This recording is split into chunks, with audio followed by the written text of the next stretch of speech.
Y esa división de segmentos lo hacía por medio de lo que era la ramificación de la vena porta hepática. ¿Sí? Cuando la vena porta hepática empieza a ramificarse en todo lo que es el parénquima, los anatomistas se dieron cuenta que eso dividía el parénquima hepático en segmentos. Bien, entonces aquí tenemos un ejemplo. Existen 8 segmentos, ¿sí? 8 segmentos, tanto en la cara diafragmática, que es la que vemos acá, como en la cara visceral. Pero existe que como una pequeña discrepancia, y es que en cada cara de estas solamente se observan 7 segmentos. 7 segmentos en la cara diafragmática y 7 segmentos en la cara visceral. Bien. Entonces, usted lo que tiene que saber cuáles son los segmentos que faltan, tanto en la cara diafragmática como en la cara visceral. Entonces, en la cara diafragmática, el segmento que falta es el segmento número 1. ¿Bien? Segmento número 1. Entonces, se empiezan a enumerar los segmentos en dicha cara a favor de la manecilla del reloj. ¿Estamos claros?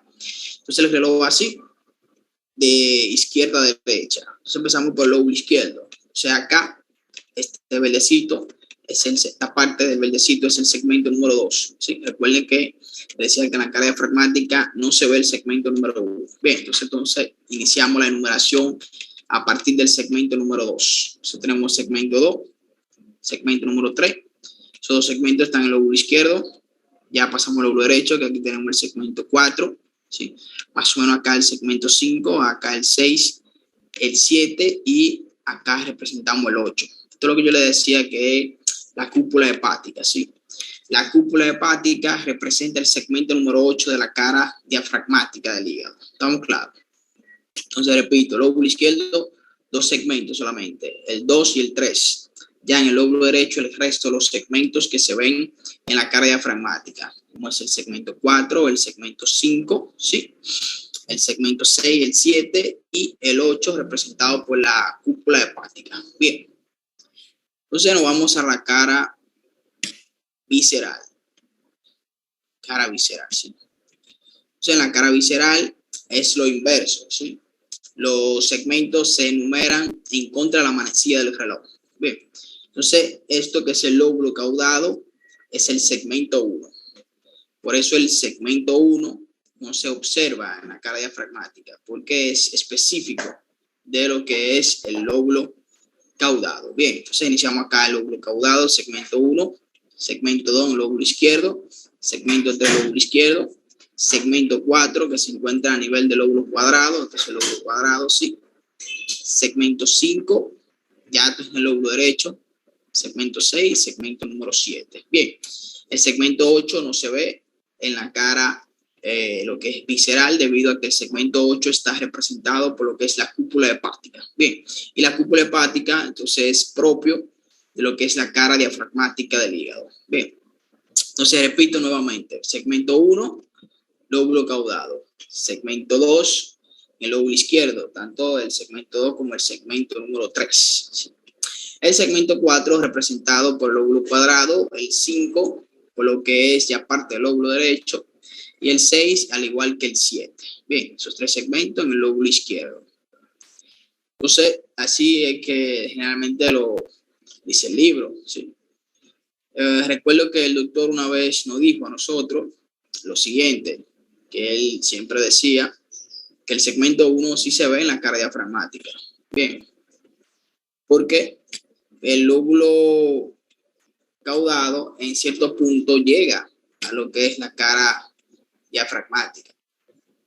Y él tiene razón en cierto punto, porque el lóbulo caudado, recuerden que forma parte de lo que es la porción posterior de la cara diafragmática, ¿sí? Esa porción que se encuentra allá detrás, que es posterior, forma parte, ¿sí? De lo que es la cara diafragmática. Entonces él tiene razón. Lo que siempre decía es que si se ve el segmento, se ve el segmento lóbulo caudado, es el 1, el 2, acá el 3, el 4, el 5 sería todo esto. Él dice que el 6 es que no se ve en lo que es la cara diafragmática, que el 6 no se ve. Acá el 7 y el 8 ocupando la cúpula hepática. Eso lo recuerdo igualito que lo dijo en la exposición de hígado cuando le tocó a los compañeros de mi grupo. Pero bueno, el libro lo dice como dijo anterior, que el 1 no se ve en la cara diafragmática. Así que yo me llevo de lo que dice el libro. Pero siempre me gusta decírselo a los estudiantes eso, para que lo tengan pendiente. Bien. ¿Estamos claros ahí? Entonces, y ahí con eso finalizamos lo que es el órgano del hígado. Vamos a hablar de la vía biliar. ¿Sí? La vía biliar son los distintos conductos, ¿sí? Los distintos conductos por donde la bilis ya recién formada a nivel de los hepatocitos, se forma la bilis, ¿sí? De las células hepatocitos, llegan a lo que es la vesícula biliar y finalmente se vierte a través de lo que es el conducto colédoco. Bien. Entonces, la vía biliar se divide en dos, en vía biliar intrahepática y vía biliar extrahepática. Bien, la vía biliar intrahepática, eso usted no lo puede ver a simple vista, eso es algo histológico. Bien, no lo puede ver, no lo puede ver, no lo puede tocar anatómicamente hablando, es un conducto demasiado pequeño. Bien, entonces, aunque nunca eso se habla de manera descrita, yo siempre lo menciono. ¿Cuál es el trayecto de la vía biliar intrahepática? Bien, entonces mire, todos recuerdan que decíamos que esto es un lobulillo, acá, lobulillo hepático, ¿sí? Que es la unidad funcional de lo que es el hígado. Entonces, ¿dónde empieza la vía biliar? La vía biliar empieza en estas estructuras que le llaman canalículos biliares, ¿sí? Canalículos biliares, ¿estamos claros? Entonces, los canalículos biliares se anastomosan, ¿sí? Se van anastomosándose uno con otro, forman conductos de mayor calibre. Claro. Esos conductos de mayor calibre, entonces le llaman conductillos biliares intralobulillares. ¿Sí? Conductillos biliares intralobulillares, ¿qué son estos? Bien. Conductillos biliares intralobulillares.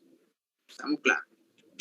Entonces, los conductillos biliares intralobulillares hacen lo mismo, van convergiendo, ¿sí? Se van anastomosándose unos con otros, ¿sí? Entonces, los conductillos biliares vienen finalmente y forman otros conductillos de mayor calibre.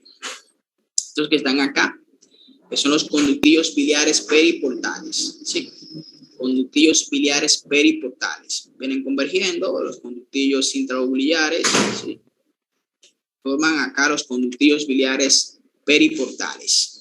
Los conductillos biliares finalmente van y forman lo que son los conductos biliares. Y los conductos biliares son los que van siempre junto a la vena porta hepática o ramificaciones de la vena porta hepática y a ramificaciones, de la arteria hepática propia. Entonces, esa es la vía. ¿Estamos claros? Primero empezamos con los canalículos biliares, ¿sí? Luego continuamos con los conductillos biliares intralobulillares, ¿sí? Luego con los conductillos biliares periportales y finalmente los conductos biliares, que son los que van a discurrir, ¿sí? Junto con la ramificación de la vena porta hepática y la ramificación de la arteria hepática propia, formando la famosa triada hepática. Recordar que esa triada hepática siempre va envuelta en una sustancia, ¿sí? Que le llaman cápsula fibrosa perivascular, ¿sí? Cápsula fibrosa perivascular. ¿Estamos claros? Entonces, ese es el juego de la vía biliar intrahepática. O sea, la vía biliar intrahepática, los últimos son los canalículos biliares, ¿sí? Van y convergen ¿a dónde? Al surco transverso, el porte hepático o hilo hepático. Se encuentra acá. Y forman dos grandes conductos. Conducto hepático derecho, conducto hepático izquierdo. O sea, a partir de los conductos hepático derecho e izquierdo, inicia la vía biliar extrahepática. Bien. Entonces, la vía biliar extrahepática está compuesta por los conductos hepático derecho e izquierdo, que entonces sí usted lo puede ver, ¿sí? Conducto hepático común, conducto colédoco, conducto cístico y vesícula biliar. ¿Estamos claros? Entonces, la vía biliar extrahepática se divide en dos, en vía biliar principal y vía biliar accesoria. La vía biliar principal compuesta por conducto hepático derecho e izquierdo, conducto hepático común y conducto colédoco. Esa es la vía biliar principal. ¿Sí? La vía biliar accesoria pues, está compuesta por la vesícula biliar y el conducto cístico. Bien. Entonces, la vía biliar principal. Primero nace el conducto hepático derecho e izquierdo. ¿Sí? Entonces, estos conductos, el izquierdo generalmente tiene un trayecto más horizontal y es más largo. El derecho es más corto, ¿sí? Más corto y es un poquito más grueso. Bien. Entonces, estos conductos se anastomosan, se unen los dos y forman el conducto hepático común. Acá. Entonces, del conducto hepático común, la situación es así. Entonces, tiene el conducto hepático común, entonces de ahí viene y nace hacia atrás. El conducto cístico hacia atrás, ¿sí? Y ahí en adelante, entonces también parte el conducto colédoco. Bien. Entonces, el libro dice que cuando nace el conducto cístico, él como que divide ese gran conducto, incluyendo el conducto hepático común y colédoco en dos. Una parte superior que constituye el conducto hepático común y una parte inferior que constituye el conducto colédoco. Bien, entonces el conducto colédoco las cosas siguen formándose y se forma la vesícula biliar. Entonces ya usted sabe que el conducto colédoco se anastomosa se une con lo que es el conducto pancreático principal, forma la ampolla hepatopancreática. Y la ampolla hepatopancreática viene y drena ahí, en lo que es la cara medial, la segunda porción del duodeno, ¿sí? ¿Estamos claros? Y drena sus contenidos. Entonces, la vía biliar principal se divide en 4 segmentos. En un segmento superior, o un primer segmento, le llaman segmento portal, ¿sí? Segmento portal, o segmento ilial, porque hay que se encuentra el ilio o puerto hepático, por eso el nombre, ¿sí? Entonces, el segmento portal está compuesto por el conducto hepático derecho e izquierdo y parte del conducto hepático común. Parte del conducto hepático común. Ya lo que es el siguiente segmento, que le llaman segmento omental, que es la parte que se encuentra envuelta por el borde libre del epiplón menor, pero se le llaman segmento omental, ¿sí? O sea, el segmento está compuesto por parte del conducto hepático común, ¿sí? Y parte del conducto colédoco. Bien. Luego tenemos un segmento que le llaman segmento retroduodeno pancreático, ¿sí? Retroduodeno pancreático. Entonces, el segmento retroduodeno pancreático está compuesto por solamente el conducto colédoco, ¿sí? Solamente el conducto colédoco. Y luego, entonces, tenemos una pequeña parte que le llaman segmento intraparieto duodenal, ¿sí? Intraparieto duodenal, que es la parte del colédoco que está dentro de la pared del duodeno. Claro. Se repito. Segmento portal, ¿sí? O segmento ilial, compuesto por el conducto hepático derecho e izquierdo y parte del hepático común, conducto hepático común. Segmento omental, compuesto por el conducto hepático común y parte del colédoco. Segmento retroduodeno pancreático, compuesto por el conducto colédoco solamente, y el segmento intraparieto duodenal, compuesto solamente por el conducto colédoco. Bien. El conducto colédoco, a su vez, también se divide en 4 segmentos. Segmento superior, la pequeña parte, a la primera porción del duodeno, porción supraduodenal, sí, porción supraduodenal. Un segmento posterior a la primera porción del duodeno, segmento retroduodenal. Un segmento posterior a esto, que es la cabeza del páncreas, segmento retropancreático. Y un segmento introducido en la pared, que le llaman segmento intraparietal. ¿Sí? Segmento intraparietal. Claro.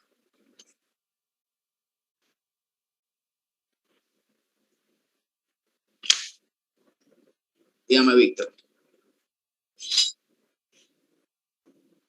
Intramural, sí. Parietal y mural son sinónimos. Eso es pared. Bien. Entonces, esa es la vía biliar principal. Entonces, la vía biliar accesoria. La vía biliar accesoria, compuesta por la vesícula biliar y el conducto cístico. Bien. Esa es la vía biliar accesoria. La vesícula biliar. La vesícula biliar es un reservorio, o sea, es un órgano reservorio. Bien. So, usted lo tiene, su función es simplemente almacenar lo que es la bilis. Bien. Almacenar la bilis y expulsarla cuando el organismo está ingiriendo comida rica en lípidos. Bien. Esa es su función. Pero como es un órgano accesorio, cuando se inflama, usted puede sacarlo fácilmente y el paciente vive sin ningún problema. Obviamente, tiene que estar adiestrado a una dieta donde el contenido de lípidos esté muy baja, o sea, el contenido de grasa muy baja. Entonces, la vesícula biliar está compuesta por tres, algunas nomenclaturas lo dividen en tres partes, otras nomenclaturas en cuatro. Las que siempre están son un fondo, ¿sí?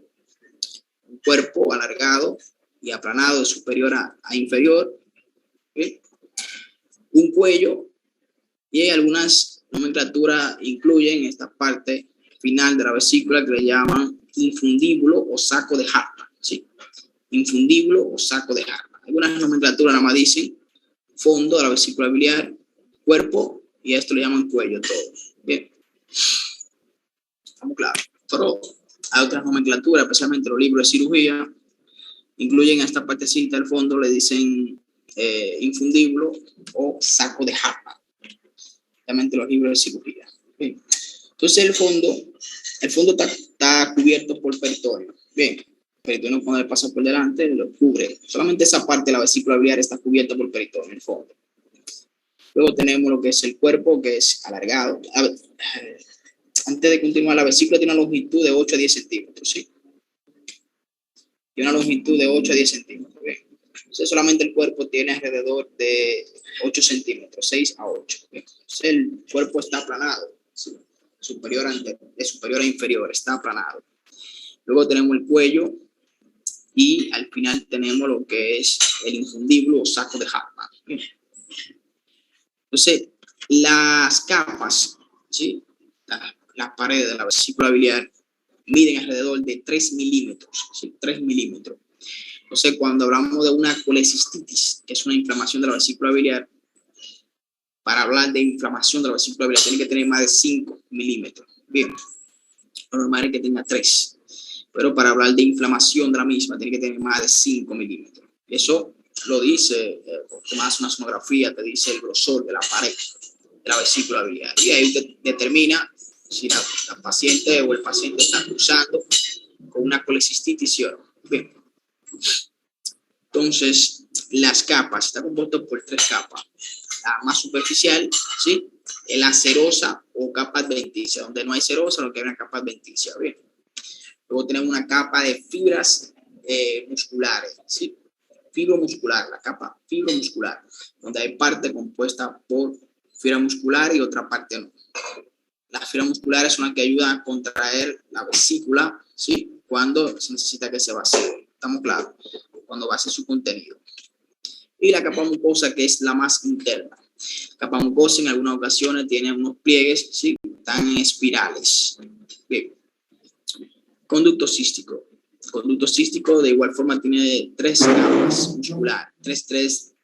No musculares, sino 3 capas. La capa adventicia, ¿sí? La más superficial. Una capa fibromuscular y una capa mucosa compuesta por pliegues espirales. O sea, algunos libros hablan que algunos pliegues espirales, aquí se ven los pliegues muy bien, ¿sí? Esos pliegues que vemos ahí, son en forma de espiral. Algunos libros hablan que esos pliegues a veces se desarrollan más de la cuenta, entonces forman una especie de válvula. Esa válvula la llaman válvula de Heister, ¿sí? Con H, Heister, ¿estamos claros?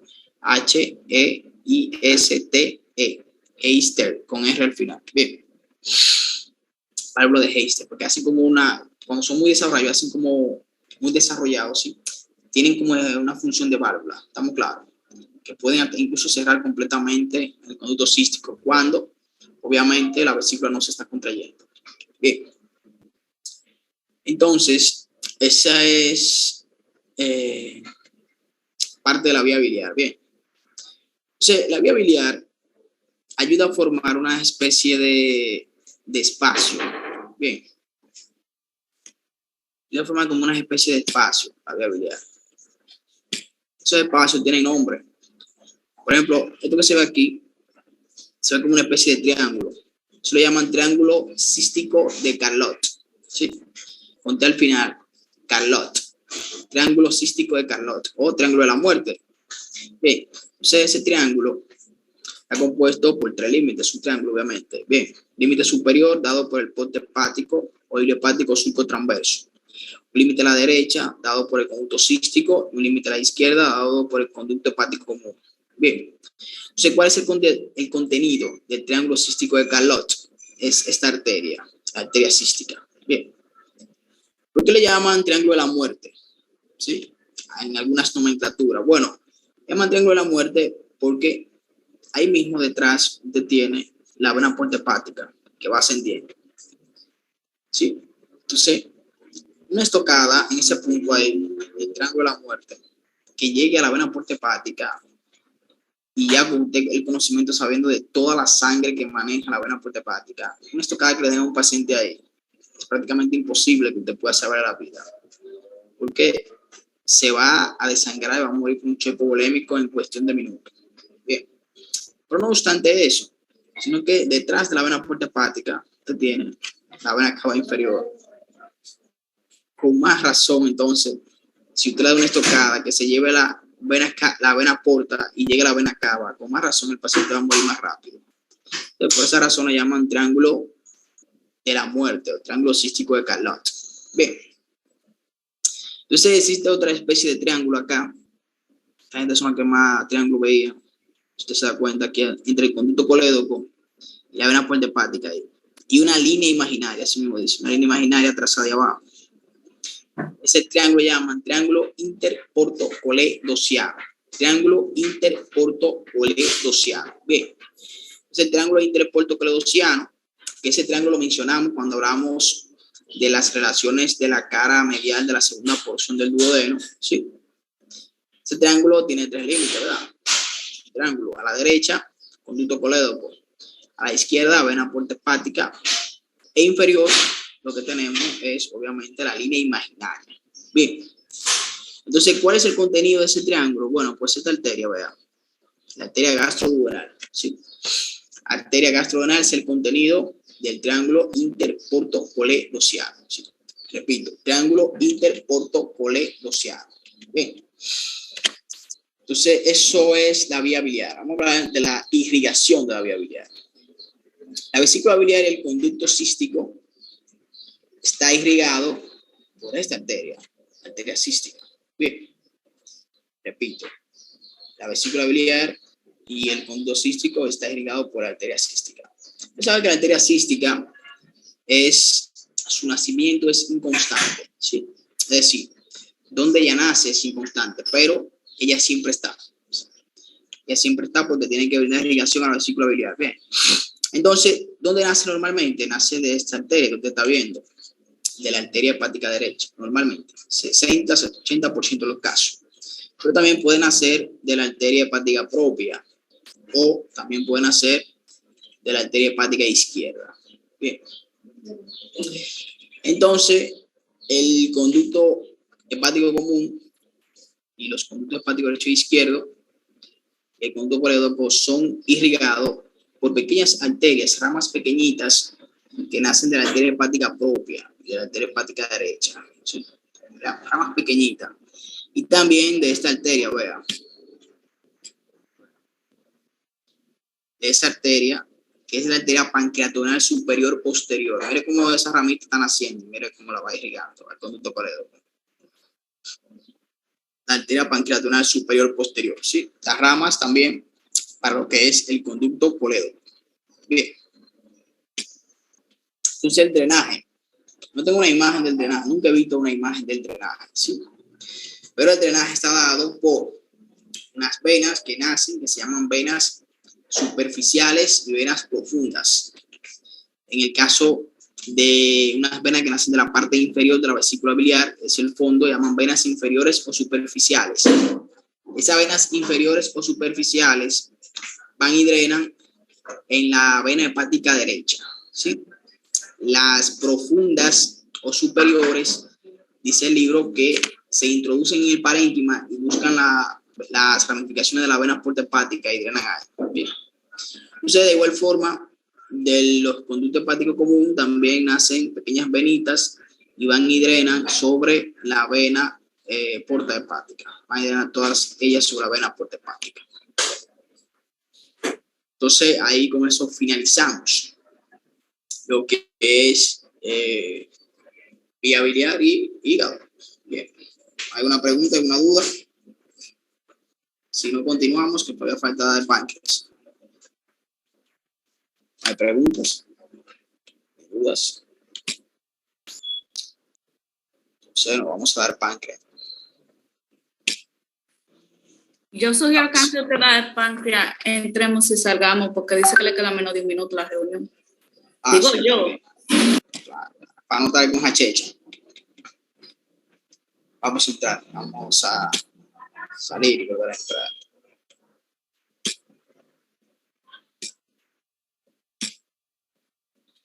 Janely nunca entró.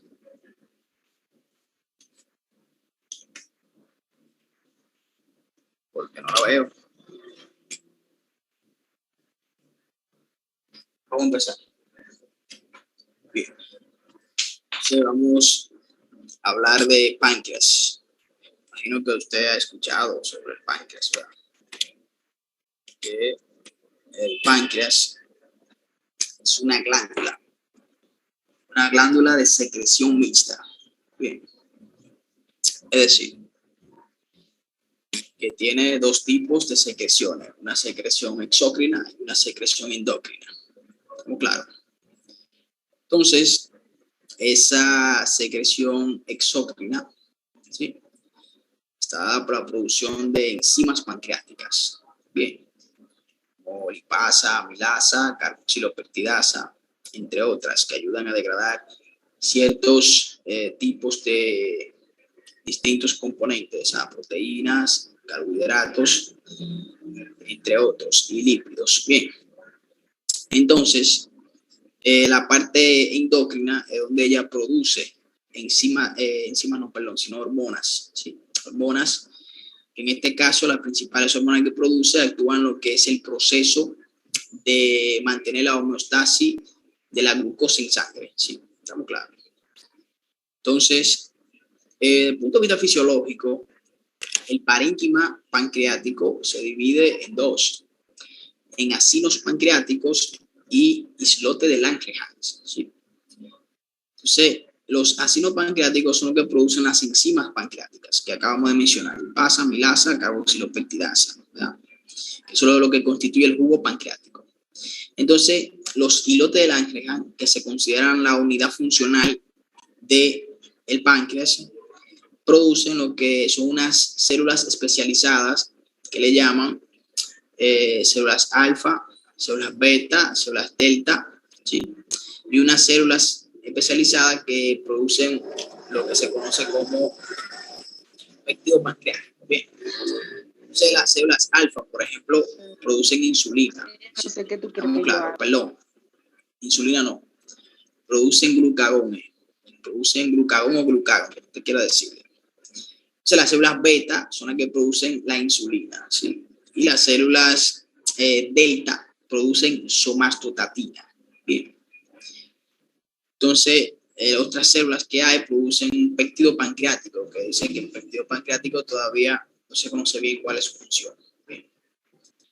Entonces, ¿qué es lo que hace el glucagón? Pues el glucagón lo que hace es que mantiene los niveles de glucosa elevados, ¿sí? O sea, eleva los niveles de glucosa en sangre. ¿Qué es lo que hace la insulina? La insulina hace lo contrario, ¿sí? Disminuye los niveles de glucosa en sangre. Si lo saca de la sangre, para que usted tenga una idea. ¿Bien? Entonces, siempre tiene que haber una homeostasis entre esos dos componentes, ¿sí?, entre el glucagón y la insulina, para que los niveles de glucosa se encuentren dentro de los parámetros normales, ¿sí? ¿Y cuáles son los parámetros normales de la glicemia? Vamos a ver. Dígame, Rachel, ¿cuáles son los parámetros normales de la hipoglicemia.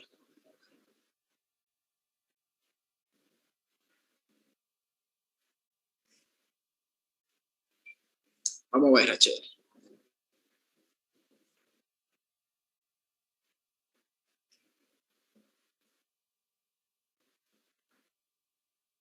Vamos a ver, Ashley.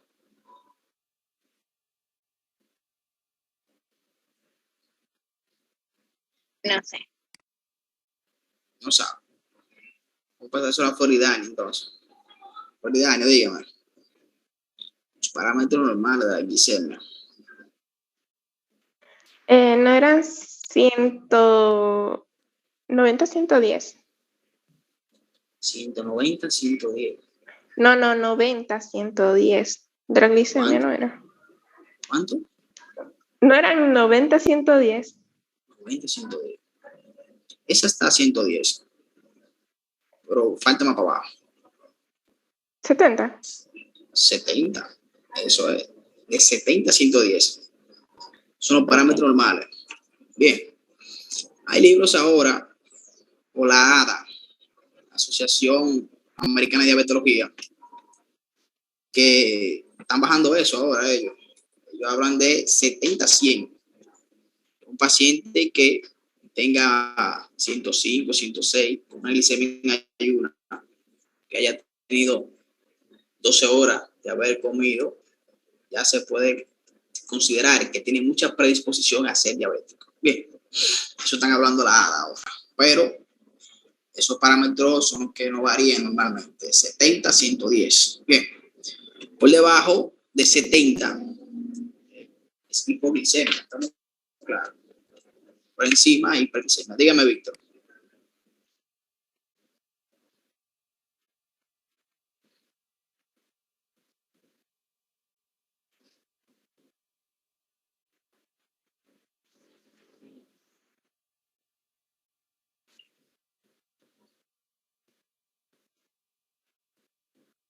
Sí, exactamente.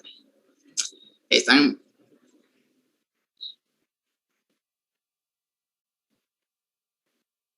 Sí, así es. Si no, es así. Entonces, ellos están bajando esos parámetros ahora. Ellos están diciendo que ahora está 100. Una pregunta. Para considerar una persona prediabética, ¿en cuánto debería tenerla? Una persona prediabética tiene que tener muchos factores. Primero que controle su glicemia sin utilizar antidiabéticos orales. Es decir, solamente con dieta. Y que mantenga oscilando en lo que dijo Víctor, 110, 115, 120, no pasa de 125. Porque si así pasa de ahí hacia arriba, se considera intolerancia a la glucosa. Que tú puedes ubicar, empezar con un antidiabético oral, sin tener que introducir insulina. Bien, porque necesito también lo que es la intolerancia a la glucosa. ¿Estamos claros? No, porque, o sea, yo mayormente cuando como algo dulce, por así decirlo, me empiezo a sentir súper mal y tal. Y un día se me subió casi a 200. Por encima de 200, ya sea en ayuna o que usted haya comido anteriormente, se considera diabetes, según Harrison, la última edición, y la ADA. Por encima de 200, independientemente de usted tenga ayuna o no. O si usted tenía más de 200. Así que vaya un diabetólogo. ¿Está bien? Ya lo sabe. Bien. Entonces seguimos acá. No nos desviemos del tema. Siempre hago eso. Entonces, ahora desde el punto de vista anatómico de lo que es páncreas. Entonces, embriológicamente, recordar, embriológicamente, el páncreas nace de dos esbozos pancreáticos. Un esbozo que se desarrolla de la cara anterior del asa duodenal, ¿sí? Se llama esbozo pancreático anterior, y un esbozo que se desarrolla en la cara posterior. Bien, se llaman esbozo pancreático posterior. Entonces, esos esbozos se unen y nace el páncreas, ¿sí? Nace primero lo que es la cabeza del páncreas. Es una una cabeza en forma cuadrilátera, ¿sí? En forma de cuadrado, cuadrilátera, ¿estamos claros? Entonces, luego tenemos una prolongación, ¿sí? Que es el cuerpo. El cuerpo es más alargado que alto, ¿estamos claros?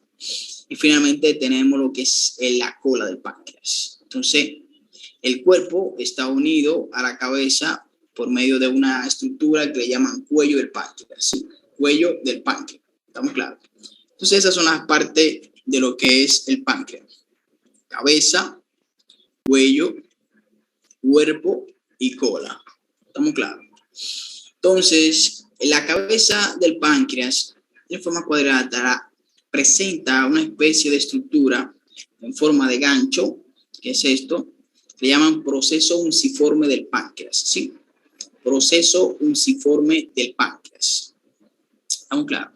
Entonces, el páncreas tiene una disposición retroperitoneal, si está detrás del peritoneo, ¿sí?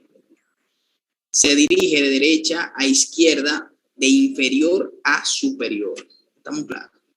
Y presenta una ligera convexidad en lo que es la cara posterior, que está dada por la columna vertebral, y los grandes vasos prevertebrales, que son la cava inferior y aorta abdominal. Bien. Entonces, vamos a empezar hablando por la cabeza del páncreas. ¿Sí? La cabeza, como dije, tiene forma cuadrilátera, ¿sí? En ella se describen lo que son dos caras y una circunferencia. Una cara anterior, que se está viendo, una cara posterior allá, y una circunferencia, que es la parte que se enmarca en lo que es el duodeno, en todas las porciones del duodeno, ¿sí? Esa circunferencia que tenemos ahí, lo que se enmarca en lo que es el duodeno, las cuatro porciones del duodeno. Bien. Entonces, como tiene forma cuadrilátera, ella presenta ángulos, ¿sí? Entonces tiene un ángulo superior derecho, un ángulo superior izquierdo, un ángulo inferior derecho y un ángulo inferior izquierdo. En ocasiones, no en ocasiones, sino siempre, esos ángulos están representados por estructuras. En el caso del ángulo inferior izquierdo, que es este, está representado por esto, que es el proceso unciforme del páncreas, ¿sí? El ángulo inferior izquierdo, repito, está representado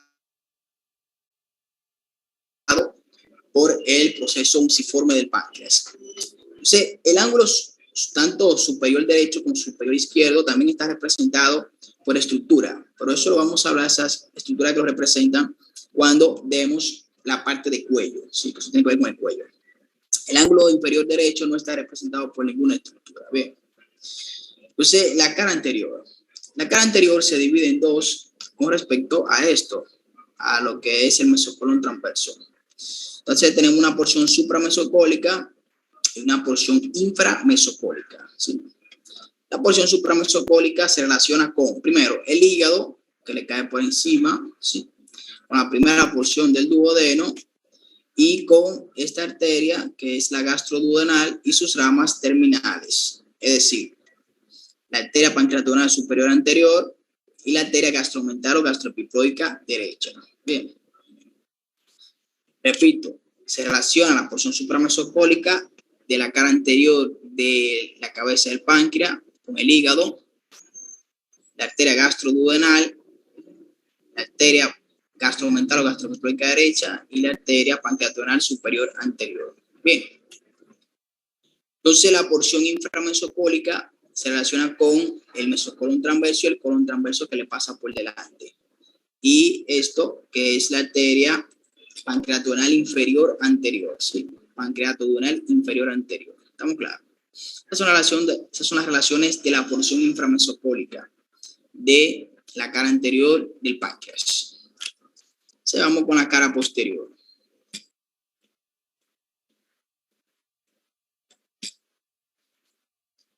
Cara posterior de la cabeza del páncreas. Bien, es esto. Mira el proceso unciforme, como se ve, una especie de gancho. ¿Estamos claros? Entonces, esta cara se relaciona con, primero, el arco arterioso pancreatoduodenal posterior, ¿sí? El arco venoso pancreatoduodenal posterior, con el conducto colédoco, específicamente la porción retropancreática que hablamos ahorita, ¿sí? Entonces, obviamente, con arteria pancreatonal superior posterior y con arteria pancreatonal inferior posterior. ¿Estamos claros? También se relaciona a través de la fascia de Treitz, que se pasa hacia acá en cierto punto, ¿sí? A través de ella se relaciona con el pedículo renal derecho, es decir, arteria renal derecha, vena renal derecha y pelvis renal derecha. Bien. También se relaciona, dice el libro, a través de la misma fascia con lo que es la vena cava inferior. ¿Estamos claros? Entonces, también se relaciona con lo que es la arteria testicular u ovárica derecha. Bien. Esas son las relaciones de la cara posterior de la cabeza del páncreas. ¿Estamos claros? Entonces, la circunferencia. ¿Sí? La circunferencia es lo que estamos hablando ahorita. ¿Sí? Esta parte que se encava. Incluso dice un anatomista que compara lo que es el duodeno con lo que es la cabeza del páncreas. Y él dice que el duodeno es como la goma que se incrusta dentro de su llanta. Y la llanta viene siendo entonces la cabeza, específicamente la circunferencia del páncreas. Entonces la circunferencia del páncreas inicia acá, vea, en esto que se llama escotadura pancreática superior y finaliza en la escotadura pancreática inferior, que vamos a ver ahora. Vemos el cuello, ¿con quién se relaciona? ¿Dónde inicia? ¿Y quién forma las escotaduras? Bien, finaliza ahí la escotadura pancreática inferior. ¿Estamos claros? Entonces, la relación obviamente de la circunferencia es el duodeno, las 4 porciones del duodeno. Bien. Entonces, eso es la cabeza. La cabeza tiene una longitud de altura, ¿sí? De altura de 6 centímetros, 6 a 7 centímetros. ¿Estamos claros?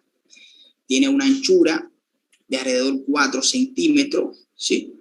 Y tiene un espesor de alrededor de 2 a 3 centímetros. Bien, ¿estamos claros? Eso es la cabeza. Entonces vamos con el cuello. El cuello es esta partecita que vemos acá. Entonces, miren, ¿cómo se forma el cuello? Cuando el páncreas empieza a desarrollarse embriológicamente, ¿sí? ¿Estamos claros? Esto, que es la primera porción del duodeno, cae aquí delante. Vamos a buscar una imagen. Usted básicamente no lo ve. Mira la primera porción acá. El píloro es este. Entonces, ese pequeño espacio que está ahí entre la primera porción del duodeno y estos vasos, que son los vasos mesentéricos superiores, ¿bien? Es lo que forma el cuello del páncreas. Porque el páncreas empieza a desarrollarse. Entonces, el cuerpo aquí muy liberada, la cabeza, perdón, muy liberada, y el cuerpo aquí empieza a desarrollarse. Muy bien, entonces, ese pequeño espacio entre la primera porción del duodeno y los vasos mesentéricos superiores, están más o menos así, vean. Entonces, empieza todo el páncreas a desarrollarse.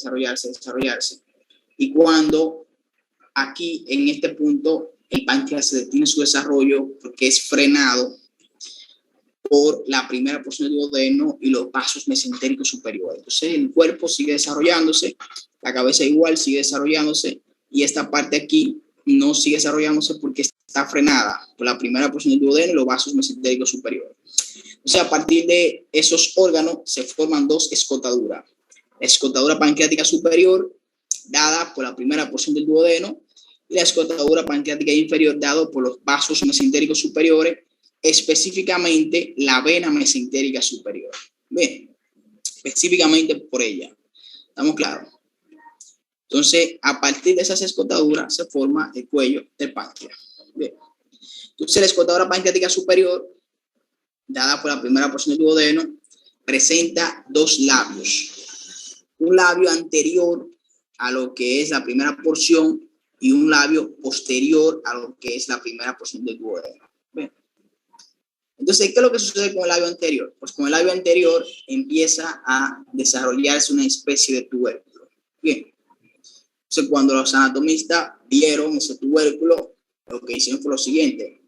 Le pusieron el nombre dependiendo de la disposición, delante o posterior a la primera porción del duodeno. Entonces, este tubérculo acá está anterior, le pusieron tubérculo pancreático porque está en el páncreas anterior, ¿sí? o tubérculo pancreático preduodenal, porque está delante. Bien, tubérculo pancreático anterior o tubérculo pancreático preduodenal. Entonces, este tubérculo que está detrás de la primera porción del duodeno, le pusieron tubérculo pancreático posterior o tubérculo pancreático retroduodenal, porque está detrás del duodeno. Pero como aquí se inserta la primera, no la primera, sino lo que es el epiplón menor, el tubérculo se forma detrás del epiplón menor, entonces ellos le pusieron también tubérculo mental o tubérculo epiploico, es decir, que tiene 4 nombres: tubérculo pancreático posterior, tubérculo pancreático retroduodenal, tubérculo mental o tubérculo epiploico. Bien, entonces el tubérculo pancreático anterior, ¿qué es lo que hace? Bueno, representa el ángulo superior derecho de la cabeza del páncreas. Bien. Y el tubérculo pancreático posterior representa el ángulo superior izquierdo de la cabeza del páncreas. ¿Estamos claros? Repito. Tubérculo pancreático anterior representa lo que es el ángulo superior derecho de la cabeza del páncreas. Tubérculo pancreático posterior representa el ángulo superior izquierdo de la cabeza del páncreas. Bien. Entonces, así de esa forma se forma lo que es el cuello del páncreas. Entonces vamos a hablar de las relaciones del cuello del páncreas, pero primero de sus longitudes. De altura, el cuello de altura mide alrededor de 2 a 3 centímetros apenas. Es bastante pequeñito. Sí. Lo que es con respecto a la anchura, son alrededor de 1 a 2 centímetros. Y con respecto al grosor, es de 1 centímetro alrededor. Bien, repito, de 2 a 3 de alto, de 1 a 2 de ancho y 1 de espesor. Bien, entonces la cara anterior de lo que es el cuello del páncreas se relaciona con el mesocolon transverso y el colon transverso que le pasan por delante. Pero también se relaciona con esto que vemos acá, que es el píloro, ¿sí? El píloro también. Posteriormente, usted sabe que hay una estructura importante que nace a ese nivel y que por lo tanto es relación de él, ¿sí? ¿Cuál es esa estructura importante? La vena porta hepática, ¿sí? Recuerde lo que siempre le hablo, que la vena mesentérica superior se anastomosa con la vena esplénica allá atrás, en la cara posterior del cuello del páncreas, ¿sí? Por lo tanto, las relaciones de lo que es la cara posterior del cuello del páncreas son la vena porta hepática, o sea, parte de la vena porta hepática y parte de la vena mesentérica superior. Claro. Bien. Entonces, son las relaciones de la cara posterior del cuello del páncreas. Entonces, vamos a hablar del cuerpo del páncreas, ¿sí? El cuerpo del páncreas tiene una longitud transversalmente, ¿sí? Alrededor de 8 a 10 centímetros, más o menos hasta acá llega el cuerpo. Ese pedacito de la cola. Imagínense, de 8 a 10 centímetros, es bastante, ¿sí? Tiene una altura de 4 a 5 centímetros, ¿sí? Y un espesor de 3 a 4. Bien. Entonces, el cuerpo del páncreas se describe en 3 caras. La cara anterior, que es esta, la cara posterior de detrás y una cara inferior, que es esta. Y 3 bordes. Un borde superior, un borde anterior y un borde inferior, ¿sí? El cuerpo del páncreas tiene como una forma triangular, sí, triángulo, ¿sí? Tiene una cara anterior, como lo dije, una cara posterior y una cara inferior. Bien, entonces el borde superior. El borde superior separa la cara anterior de la cara posterior, ¿sí? El borde anterior separa la cara anterior de la cara inferior. Y el borde inferior separa la cara inferior de la cara posterior. Relaciones. Cara anterior. Obviamente, usted lo que tiene, ¿qué? Esto, la cara posterior del estómago. Sí, que el estómago lo cortaron, ahí vean. Estamos claros. Posteriormente tenemos varias relaciones. Primero, se relaciona con la aorta abdominal, ¿sí? Estamos claros. Se relaciona que va discurriendo allá detrás los vasos esplénicos, ¿sí? Esta es la arteria esplénica, mira la vena ahí. Especialmente la vena esplénica, ¿sí? Que está bien profunda allá detrás. Estamos claros, ahí detrás. Pero con los dos se relaciona, con los vasos mesentéricos, tanto con la arteria como con la vena. Bien. También se relaciona con el pilar izquierdo del diafragma, ¿sí? También se relaciona con el pedículo renal izquierdo, ¿sí? Estamos claros, específicamente, o sea, el pedículo renal está compuesto por 3 elementos: arteria, vena y pelvis renal izquierda. ¿Estamos claros? También se relacionan con ellos allá atrás, cara posterior. ¿Okay? Entonces, la cara inferior. La cara inferior presenta impresiones, o sea, se relaciona con 3 elementos, con 3 órganos, y esos 3 órganos hacen impresión en la cara inferior. Primero, la flexura duodeno-yeyunal, que hace una impresión llamada así mismo, impresión duodeno-yeyunal, ¿sí?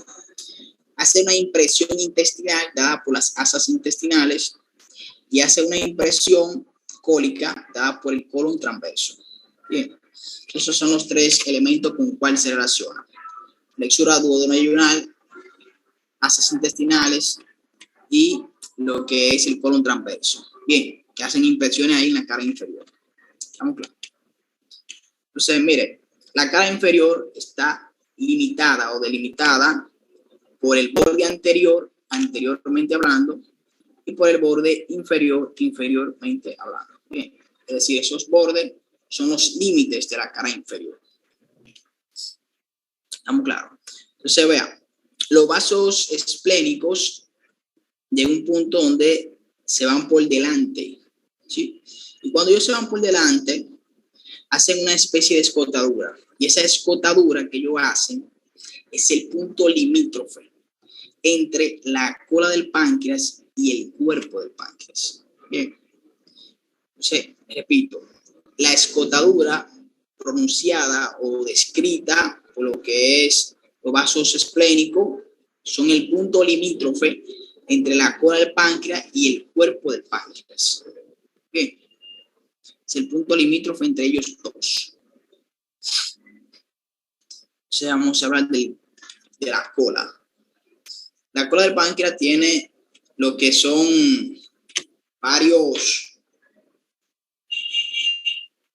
varias formas, ¿sí? Tiene varias formas.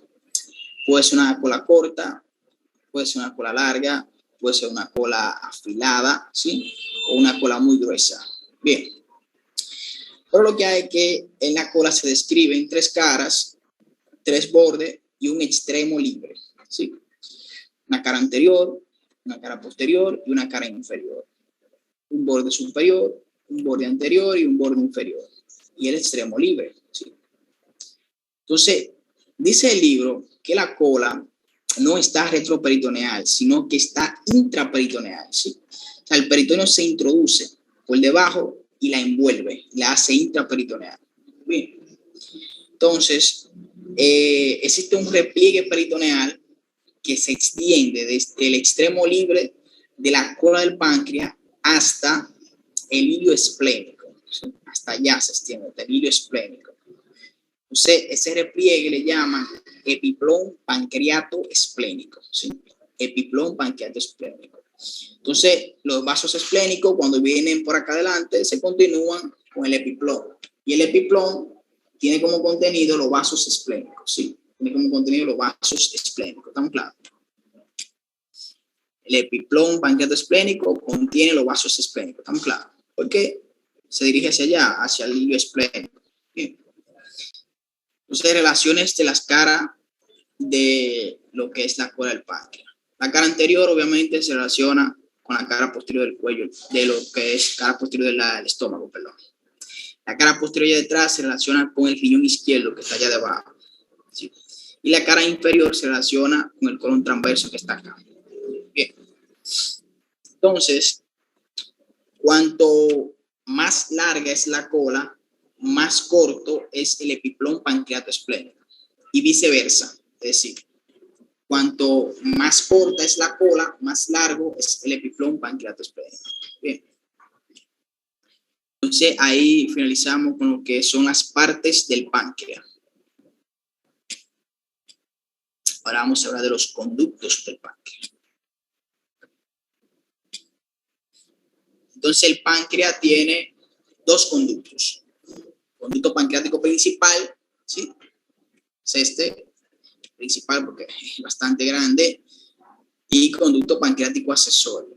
Bien, entonces por el conducto pancreático se van a vertir lo que es la función exócrina del páncreas, es decir, la lipasa, la amilasa, la carboxilopeptidasa, bicarbonato, sí, se me había pasado a mencionar bicarbonato, pero también el páncreas produce bicarbonato, bien.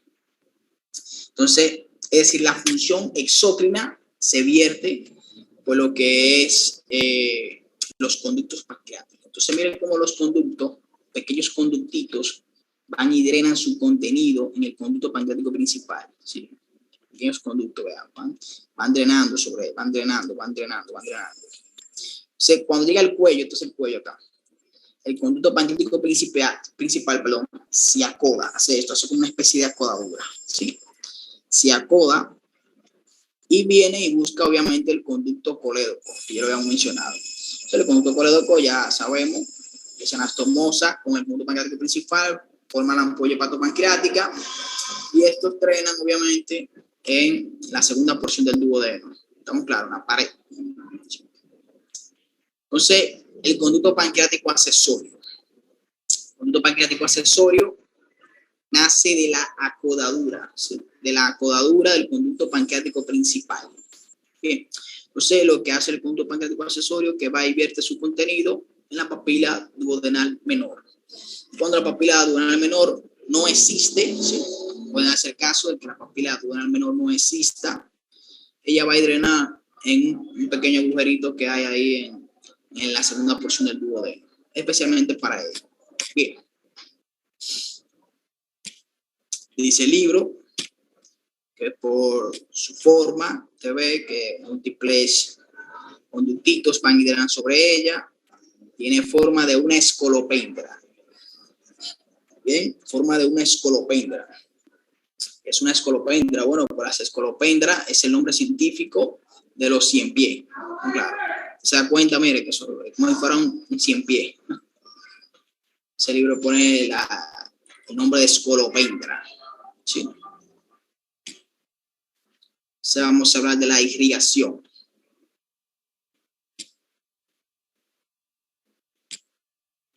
La irrigación del páncreas. Bien. Usted sabe que la cabeza del páncreas, ¿sí? Está irrigada por los conductos, por los arcos pancreatos duodenales. Arco pancreato duodenal anterior y el arco pancreato duodenal posterior. Ya usted sabe quiénes forman esos conductos, entonces no hay que estar repitiendo tanto para avanzar, ¿sí? ¿Sabe quiénes son los que forman los conductos pancreáticos principal y el conducto pancreático accesorio? Bien, perdón. El arco pancreato duodenal anterior y el arco pancreato duodenal posterior. Bien, ya lo saben. Entonces vamos a hablar de las demás arterias. Como yo le decía, la arteria mesentérica superior daba su primera rama colateral, ¿sí?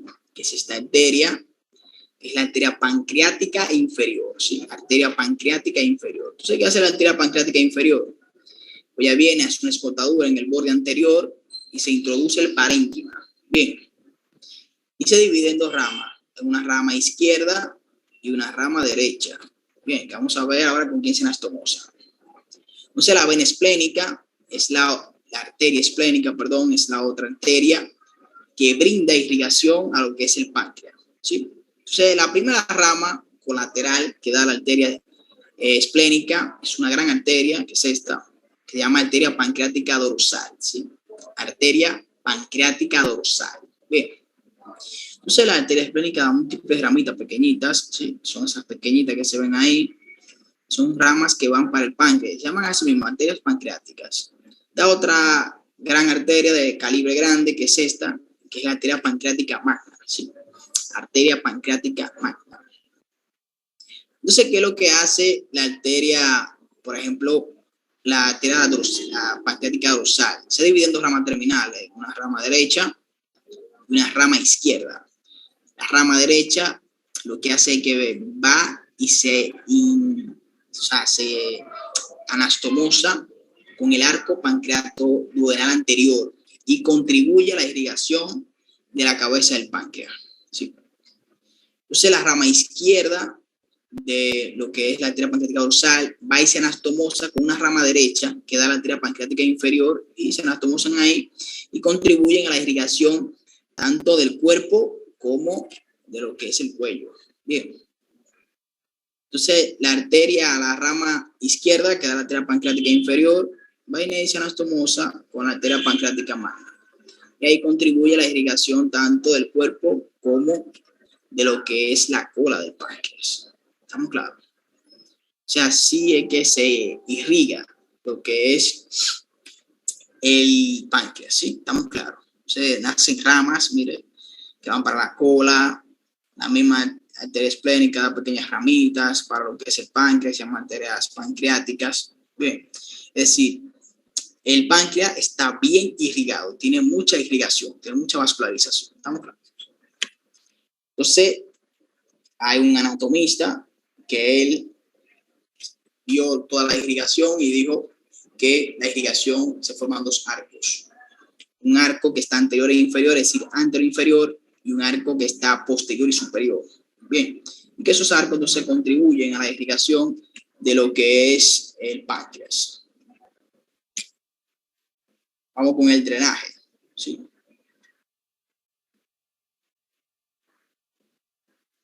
Voy a utilizar esta misma. Acá está el páncreas, lo eliminaron, ¿sí? Entonces, el drenaje es satélite de las arterias. Bien, entonces sabe que existen los arcos venosos pancreatoduodenales que entonces van a recoger la sangre desoxigenada, ¿sí? Van a recoger la sangre desoxigenada de la cabeza y el cuello del páncreas. Bien, lo que no existe es una vena pancreática inferior, eso sí no existe, ¿sí? Pero sí tenemos una vena pancreática magna, ¿sí? Hay una imagen donde sí se ven ella. Vamos a buscarla acá. Acá tenemos la vena pancreática dorsal, perdón, y la vena pancreática magna, que es esta. Bien, entonces esas venas recogen la sangre tanto del cuerpo como de la cola. Y esa sangre va a parar ¿a dónde? A la vena esplénica. Bien, vena esplénica. De igual forma, múltiples ramitas venosas pequeñitas salen del cuerpo y van y drenan a lo que es la vena esplénica, ¿sí? Y a la vena mesentérica superior. Es decir, que al final toda esa sangre desoxigenada del páncreas va a parar a la vena porta hepática. Bien, toda esa sangre desoxigenada. Vena pancreática dorsal es afluente o tributaria de la vena esplénica. Y lo mismo que la vena pancreática magna, es afluente o tributaria de la vena esplénica. Bien, entonces ahí finalizamos lo que es páncreas. Bien, una pregunta y una duda. Preguntas, dudas. Nada. Excelente. Se nada más nos queda vaso. 3 temas nos quedan. Vaso, riñón y conductos excretores. Sí. Entonces, como le dije, el viernes nos vemos en la morgue. Vaso. Vamos también para el cadáver. Ahí vamos a repasar lo que se ha enseñado y vamos a la nota